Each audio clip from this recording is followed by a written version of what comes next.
All official. Denise, welcome to the program. Thank you. How did you get into theater? Oh, goodness. This, as far as theater, this type of theater is really my first experience. Really? My theater that I've been involved in was more through a huge church. Okay. And we put on large, very large programs. Usually well funded too sometimes. Well, our funding was all, we did fundraising. Wow. Okay. And the last program we did was probably about $60,000 that we raised. Wow. Individually, each person committed to raising a certain amount of money. And our cast was about 300 to 400 people. Oh, that's incredible. They were all people So from where the is this? church. This was in Orlando when I lived in Florida. Okay. Yeah. And like I said, it just was a very large church, over 2,000 members. So you had a big pool of people to pull from.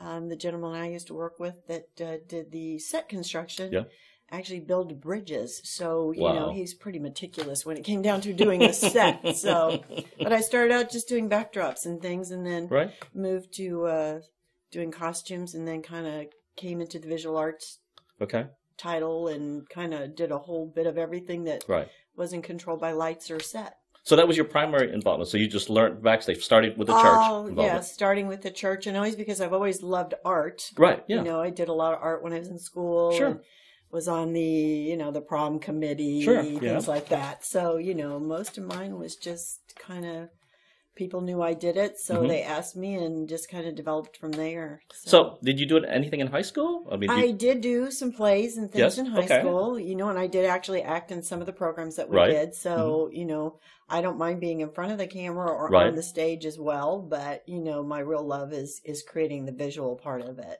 Right. Because our visual mind, you just don't forget, you know, that is a whole different part of our mind. Oh, absolutely. The visual aspect is just very impacting. So I enjoy that a lot. Do you do a lot of model homes where you like to go and see what do they do? How Staging, do they do things? Yeah, like how do you do this? Yeah, actually, I volunteer for the Montgomery County Women's Center. I actually volunteer at their store, which is something special. Yes. And I volunteer there. One of my things that we all have our thing that we do. My thing is to do the displays. I like to do the closed displays and just pull things together and kind of, you know, present it more like a store, than a department store, than like you're going to a garage sale kind of store. So I enjoy that. So you said you've been in Orlando, but where are you originally from? I'm originally from, I was born in Shirley, Massachusetts. Okay. My father was in the service for 27 and a half years, so we moved a lot. You've been all around, yes. But for the most part, I lived most of my childhood in Chicago. Okay, yes. Grade school to high school. Left theater. In the 70s, early 70s, and moved to Ohio, was there for several years, and then ended up in Florida. That was where I moved from, and I've been here in Texas for 3 years. And that was by reuniting with a old school mate, and that's what brought me here to So that's what brings you to Texas. What a full circle, huh? And I always told people I was a country girl at heart, even though I was born in, you know, pretty much in the city. And I had a horse years ago. So, you know, I'm always a country girl at heart, and here I am in Texas. So how about that? Oh my goodness. Oh, thank you so much for being here. Yeah. And welcome to the Crighton, too. I love it. I love the opportunity. There was some ladies I work with at the store. They kept talking about the Crighton because they'd seen some of my things. And you need to, you know, call some people, and saw the ad in the paper. Right. And then I reached out to Travis. Yes. And he said, well, I'd be happy to have you, but, you know, it is all volunteer. There was no pay. Right. And I said, well, I'm quite familiar with that. And I enjoy that part of it. I just want to give back. Right. You know, that's what I enjoy. Well, it is interesting, you know, the whole volunteer aspect. People do it for the love of it. Exactly. Some people they get paid. And it's not that we would like to get paid or something like that, but it does take on a different, you know, your different attitude, different viewpoint. Exactly. You know, when it's more like you want to be here, not because you have to be here. It's something that you love, and I don't, you know, anything that's a creative side that gets those happy endorphins going, and I just really enjoy it. I enjoy all the aspects of it. So, well, let's talk about costuming, because you know we talked about sewing almost being a lost art. Yeah, and maybe there's a resurgence, but it seemed like it was getting harder and harder to find places to get things. I used to sew my son's clothes. Fortunately, I had a mother that sewed for us, my sister and I, when we were kids. And, back then, you actually got home ec, and you learned how to sew. And I sewed clothes for him. I sewed my own clothes, and then I didn't do anything for the longest time. Right.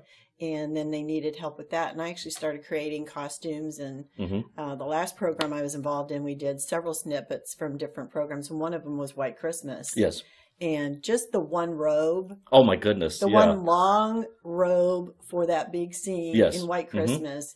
Just cutting that out, and I kept track of that one item just to get a clue. Took 40 hours just for that one coat. Incredible. 5 different people had their hands on it. So it just is pretty, when you think about those kind of details, people don't really grasp that. No. But things like that, you know, I enjoy that. I enjoy the sewing a great deal and the creative side of that. Right. Just trying to relive some of the old theater and old dance and, you know, Fred Astaire and Ginger Rogers with the, you know, some of her dresses were just amazing. Oh, exquisite. Oh, just incredible. Yeah. So where do you get your costume and ideas? Usually if an idea is given, like, for example, we would actually create our programs. We would have a vision team meeting in April and for the program that's in Christmas. Right. And an idea would come up and they just kind of just flood in there. I don't know if that's just a gift where you get something like that, where you have a visionary mind. Right. I call it the mind's eye. Yes. And I'm constantly visualizing things. And then I can walk through a store and look at something and say, oh, I can turn that into a Roman's helmet. Yes, yeah. Or, you know, and somebody else is looking at you like you're crazy. What are you talking about? So, I guess I don't know how to explain it, you know.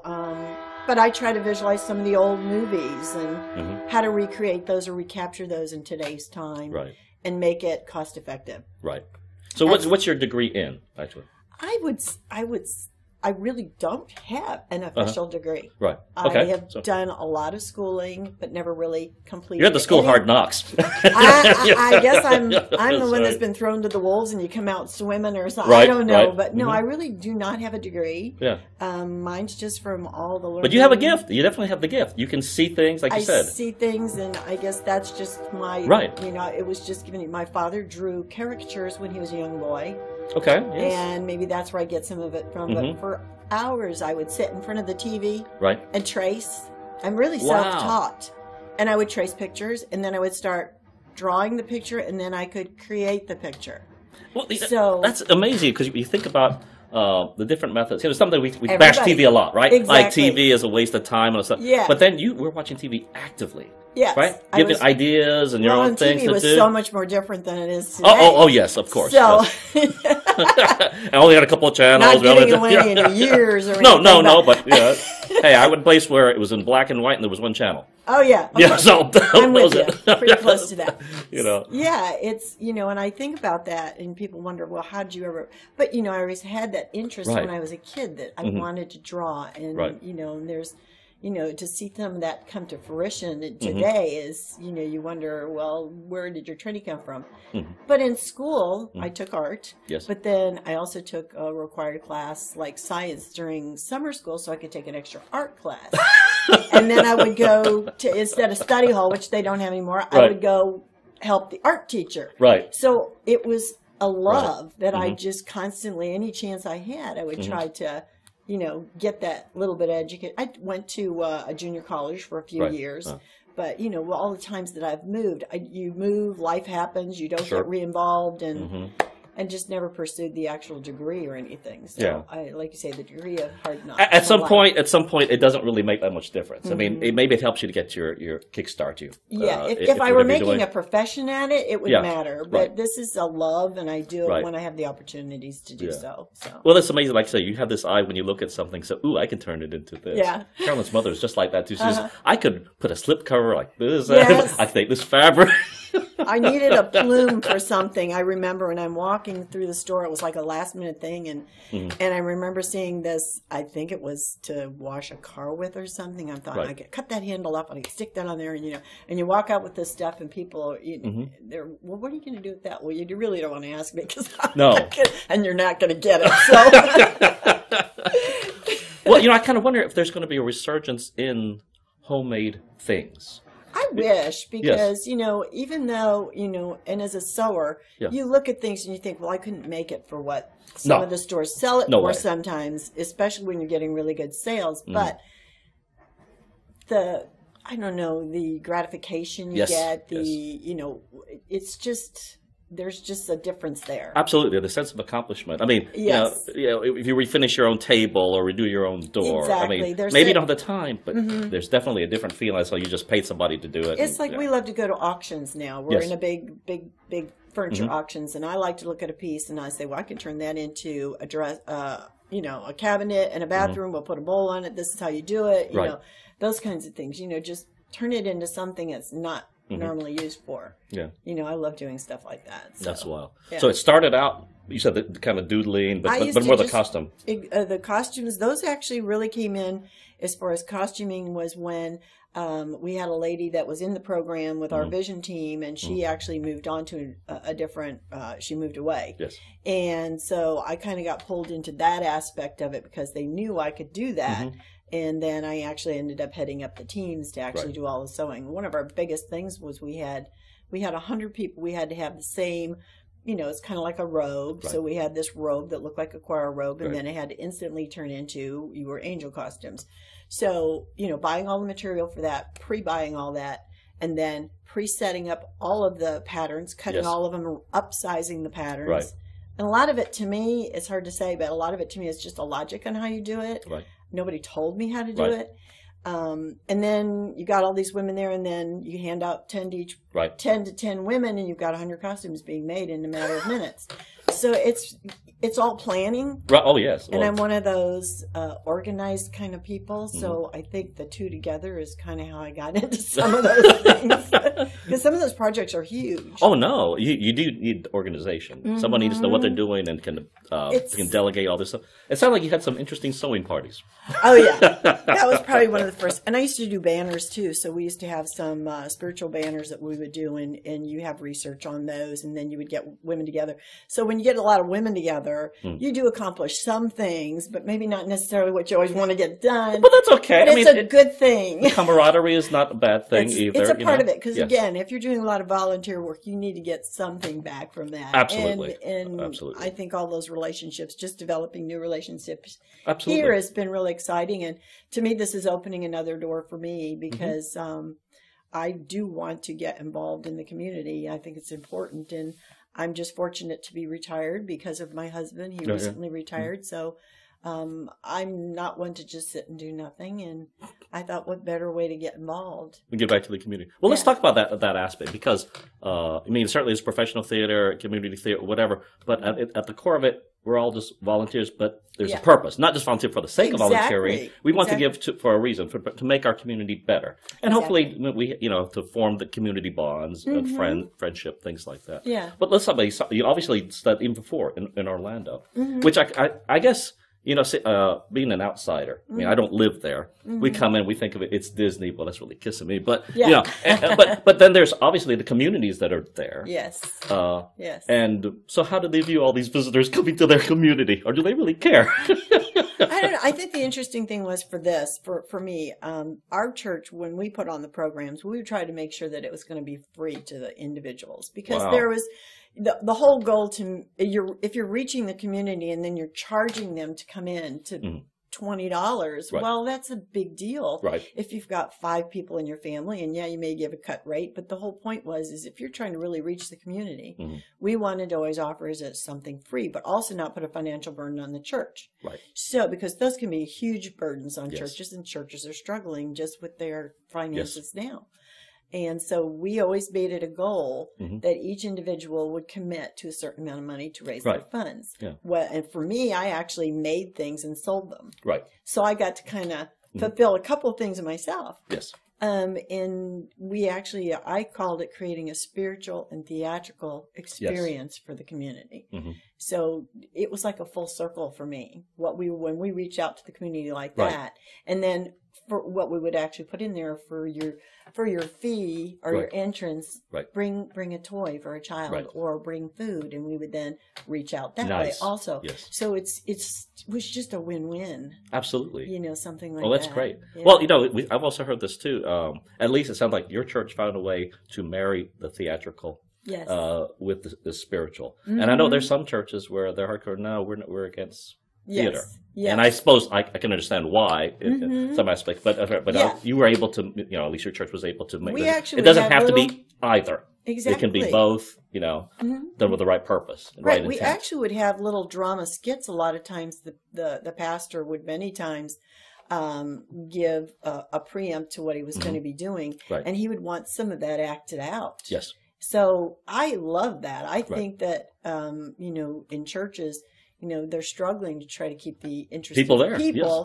And unfortunately, there are reasons you're supposed to be there for. Right. But, if that's something you can utilize and that's something that's going to help that person remember that story, then why not? Because again, your visual mind is very, very vivid. Yes. Those are things we don't lose. Right. So, I think it's a great marriage if you can get it to work. Excellent. Well, let's talk about the visual aspect, the visual arts aspect of that. Did you? I mean, you say you started with costumes. You just got into the visual arts aspect. What part of specific about the visual? The visual for me is balance. For me is just when you're pulling it all together. When I'm making this costume, how is this going to fit into the scene? Yes. How is it going to work with the individual that has to wear it? It's not just make it and hand it to someone. Right. You have to have the full vision from the director. Your director is your guiding focus. And Travis, when I mentioned to him that, my goal is that I am here to make his visions come true. Right. And that is what all of us are here. He's that point directing what he envisions. Right. And we have to capture that same vision and hopefully give him a smile on his face when we get done, as best as we can. Yes. But that's I could be very, very anal about things when I'm looking at things visually. I mean, to me, it's all about levels, colors. It's just a whole vision, Well, that's good because we don't have many scenic designers. Really? Period. Yeah. Yeah, and it is a gift. There's no question. And if you've got the gift, you'll be able to use it. I get told that when I'm doing the store, they'll say, "You just have the gift," and it's humbling to me. I mean, it's just something I do. Yeah. I think it was funny. One of the gentlemen that used to do the bridges and would do our construction, he says, "I got a bunch of bread over there on top of that cart." He says, "Do your thing with it." So it's like, to arrange it. Right. It's just piled there. Well, it may look okay, but to me, it needs, positioning or whatever. Right. Maybe it's to my fault sometimes. We all have our thing, I guess. But no, if you enjoy doing it, that's great. And especially where we are, is that to be able to do it on the cheap. Yeah, exactly. Yeah, it's not, and cheap doesn't necessarily have to be a nasty word or a bad word. Oh, no, because actually I take a lot of pride in it if I can make something very inexpensive and make it look expensive. I think one of the there was two really fun things I did. We did a Toyland one time, and we had these huge guys that were going to be our, soldiers. Right. And I had to purchase or make their tall hats, like you would see. Right. So I don't know how many people understand this, but it's you buy this meshing that you'd use for needlepoint. I had each one of them give me a ball cap, so that I knew that it would fit them. In this meshing, I created into a cone, and then I covered it with this vinyl, leather, and had the feathers, and you would never know.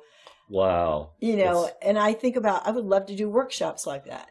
Oh my goodness. To help people take a vision and use things that are around you that are very inexpensive and make something look like you just bought it in a costume store. That's incredible. That's the kind of stuff I like to do. Just creative. We had to do a Snoopy. Right. Had a costume that I wanted to get. Was going to buy it. It was the Snoopy hat that snapped on top of the child's head. Costume was out of order forever. Couldn't get it. So then I found this little Snoopy cover for a golf club. Right. And I thought, well, that looks like it. So I got it, took it apart, and I made a huge one about that big, put it on the boy's head, had the same thing, and I thought, okay, I can do that too. So, you find ways around. Right. If it's a vision that you have and you really want to get, you're going to find a way to create it. So that is awesome that you can see and say, I know how to repurpose. I can make this look good. Yeah. That's it. That's what it's about for me. So when you have spare time, What do you like to do? Do you watch TV? Do you like travel? What do you like to do? We do travel. I love traveling. One of my hobbies now, it's a new hobby because my husband has flown for years. He has his own plane. And I recently passed my written pilot's license test, which means now I have to take my flying, which I have done. I've done over hundreds of hours sitting next to him flying. Different than actually doing this. Right, but it gives you a huge advantage. Yes. Because most people, they decide they want to learn how to fly and they know absolutely nothing. Right. Well, I had quite a bit of experience, and I actually spent a week in Vernon, Texas, and did some flying there and did some training. And so after things settle down, the early part of this year, after this program, I probably will go ahead and take my training and get my pilot's license. Wow. So I'm excited about that because personally, if I'm flying with somebody, I want to know how to land it if there's any problems. Hopefully I'll save his life and mine, So that's mostly the goal. Wow. Yeah. Yeah, I actually did that too when I was bored in the 90s. Wow. I took the ground school, passed all the tests. But then my father-in-law taught me out of it, and I think it was the right thing to do. And he said, unless you're going to do, be serious about it and do it continuously, you don't want to. It's not something you want to do part-time. Yeah. It's not a part-time thing. Yeah. Okay. It's not like, the car breaks down, I'll just pull over by the side of the road. Yeah. No. It isn't.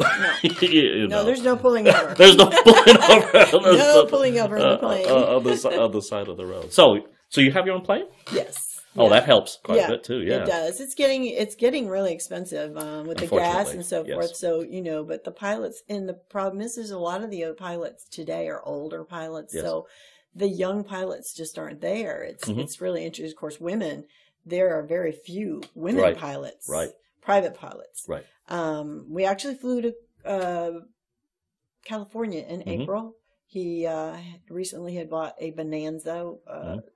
N35 is a Bonanza N35, and we had a Cessna before that. Right. We actually flew the Cessna Colorado the year before, and the difference between that one and that one is just huge because the Cessna was like, I think cars were going faster than we were. When you have a strong headwind. That's right. And up in that high altitude in the heat, they just it's just like a snail's pace. But it's a whole. I've enjoyed that a lot, and I'm kind of one of those people that's a fearless person. Right. So most of those, that doesn't bother you. I'm willing to try anything. Yeah, I like that. I don't think I want to skydive though. No, I don't think I want to do that. Well, like you say, you've got an advantage if you've got your own plane, and you've been doing it for many years. Yes. So I think you're going to be fine. Yeah, I'm looking forwed to it. I'm looking forward to getting some time in the cockpit and doing my flying. I won't do it when my husband's flying. Okay. I don't think his nerves could take it. Well, listen, because you've seen the airplane, private industry evolve over the years. It used to be really cheap to buy your own airplane. Oh, yeah. You could buy for a couple $1,000. It was wet. Was it $40 an hour or something like that? And it wouldn't take very much to get your private license. It's about $150 minimum an hour now. Wow. And that's for the plane time and for your pilot that's teaching you. So and is that just not just because of gas? Is it insurance part of that as well? I think a lot of it could be the insurance increases. Yeah, absolutely. Yeah. I would. So have you seen a difference in, I say, clientele? Are people wanting to fly or trying to learn to fly over the years? Really, I really have not. The women that I met at the session I went to for a week, it was all women. It was a woman that taught it. She's been flying for years. Just an amazing person. And it was called GIFT, actually. It's Girls in Flight Training is what it is. And just a wonderful woman and just in a great environment. We had several women that actually passed their tests while I was there. Right. But as far as the interest, you don't usually see a lot of younger people. Like if you go to big seminars, most of the people are in their upper years. And, and after the older you get, the more frequently you have to take your exams, your tests, physicals, your exams. Your physical is the big one. Yes. Your physical and so forth. So, I don't know. I think it is the cost of planes for one. If you don't have your own, and the interesting thing about the planes is, our plane is a much older plane than we had before. Right. We even have a 1961. Wow. And it's just amazing because planes aren't like cars. No, they have to be maintained. Yes. They have logbooks that have been with them since the day the plane's been built. Right. You've got boxes, and those have to go with that plane. Yes, it's just extremely interesting to me. But I don't know why the interest isn't there other than probably money. Well, part of this cost, I'm wondering if time, is an yeah. element. You know, especially now, we are so we have such short attention spans. Oh yeah, yeah. You know, and flying is definitely not one thing you need a short attention span for. No, you know? And the one gentleman that I took my first little training lesson from, he actually just went ahead and just took all of he made it his focus to do the full cram course and got his pilot's license in a very short period of time, was able to get like commercial level. Mm-hmm. And of course he spent hundreds of thousands of dollars to do that. Mm-hmm. And now, in order to earn his money, he actually has to give training, because in order for any kind of a commercial airline to hire him, he has to have a lot of hours. That's right. And that's why you have the people that do the training for other people. Absolutely. That's where they pull from. That's Carolyn's father was an instructor. Oh, okay. And it was primarily to get extra hours, because you were his pilot in command, right, for the training. Yeah. And it was extra money to help pay for your hobby. Exactly. You know, because it's not a cheap hobby. Well, no. Are there any cheap hobbies? No. This is a hobby, and this is a cheap one. So this one works. Relatively speaking, it's a cheap hobby.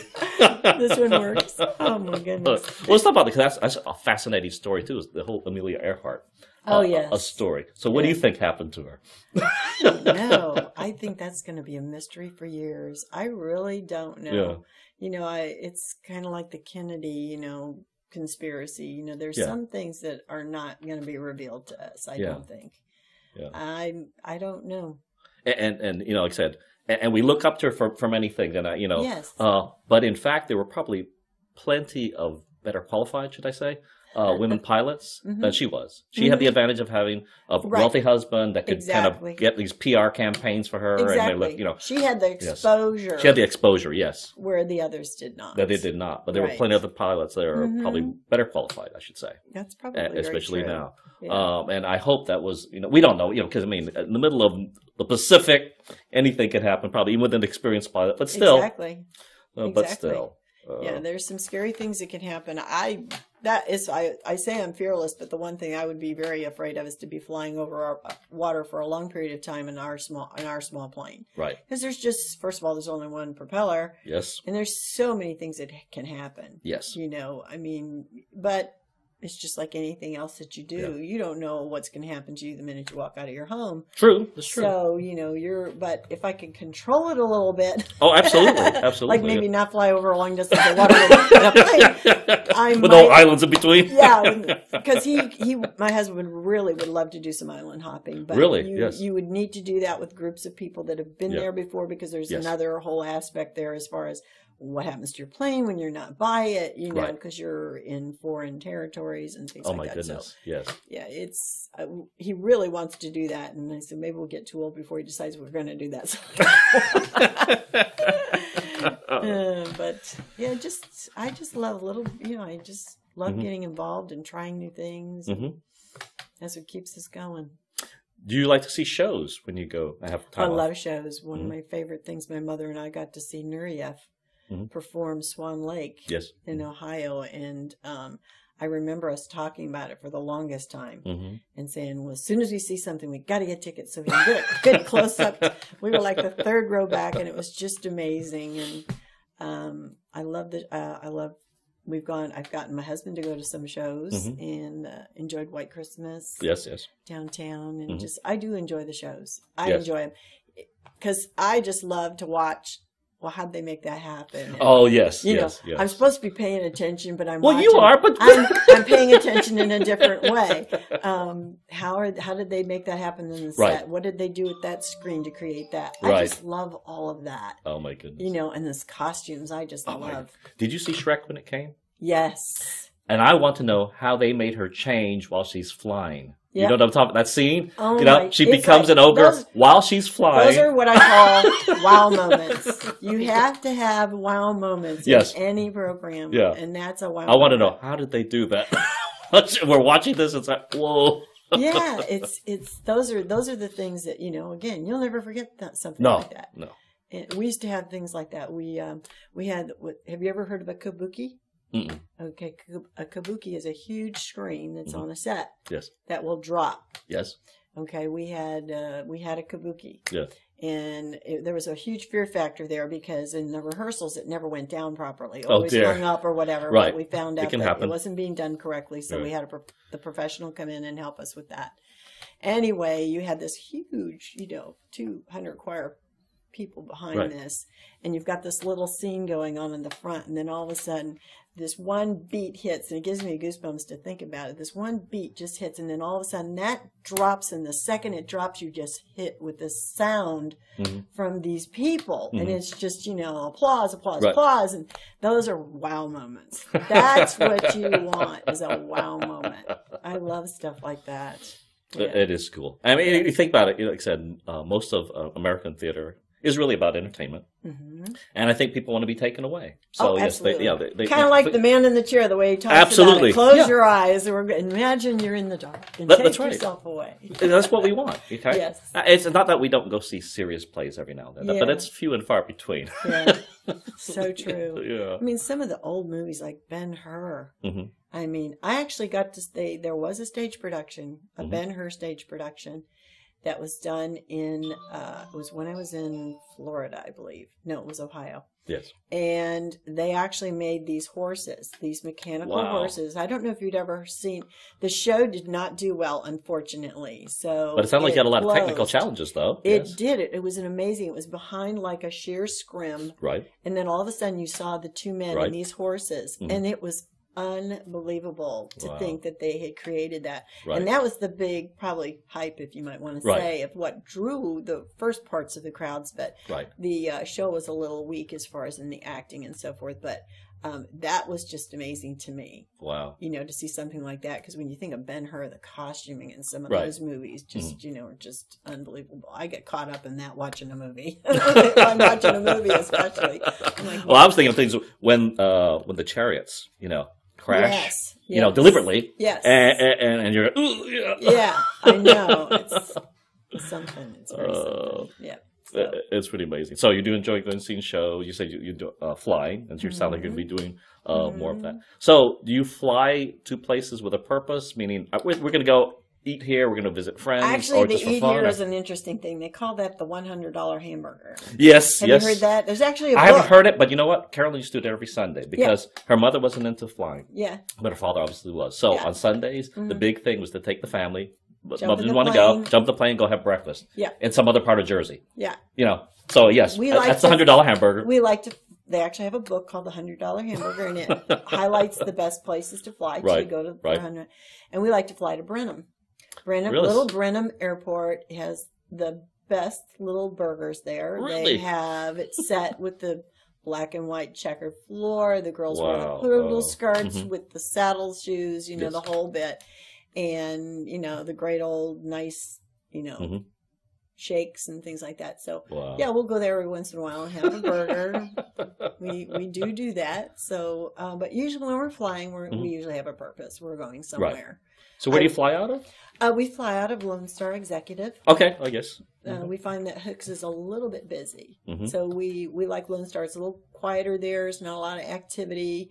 It's fully booked as far as the hangars and so forth. There's a lot of hangars being built there, but not a lot of activity coming in and out of there. I don't know why, but because it's a very nice, large airport, large runways. They do have a military presence there. Yes. And I think that might be part of why the airport's in such good condition. Right. But they're the big helicopters that go out of there. Right. So, but we enjoy it a lot. What shows would you like to do that you haven't done yet? I would love to do White Christmas. You want to do White Christmas? I do. First of all, I'm such a Christmas person. My home just gets turned into Christmas everywhere. Everywhere you look, I love Christmas. I love Christmas. I do Christmas all year, but there's a lot of homeowners associations won't allow that. Well, I can keep it in my house. Yeah, keep it in the house, I just love this. They specify when the lights can go up, when they have to come down. When they have to come down, which is usually like January 6th. Come on. Really? I always like to do what's called like the 12 days of Christmas. I usually I always leave my lights on up at least 12 days after Christmas. Right. So, and then I figure I have to give it up. But somebody in our neighborhood does still have their lights on. It's what? Don't turn them in. I don't think they've had a date on her. They probably get notified. I don't know how that works. Yeah, that's a shame. Yeah. Well, we'll have to come back sometime, but I'm going to ask the question. Yes. if heaven exists, what do you want God to say when you get to the pearly gates? Well done. Well done. I want him to say, well done. I have some costumes I need worked on. You can do scenic design over here. Take your pick. Hopefully I reach out to enough people. Excellent. Denise, thank you for being here. It was great. Thank you. Thank you. All right.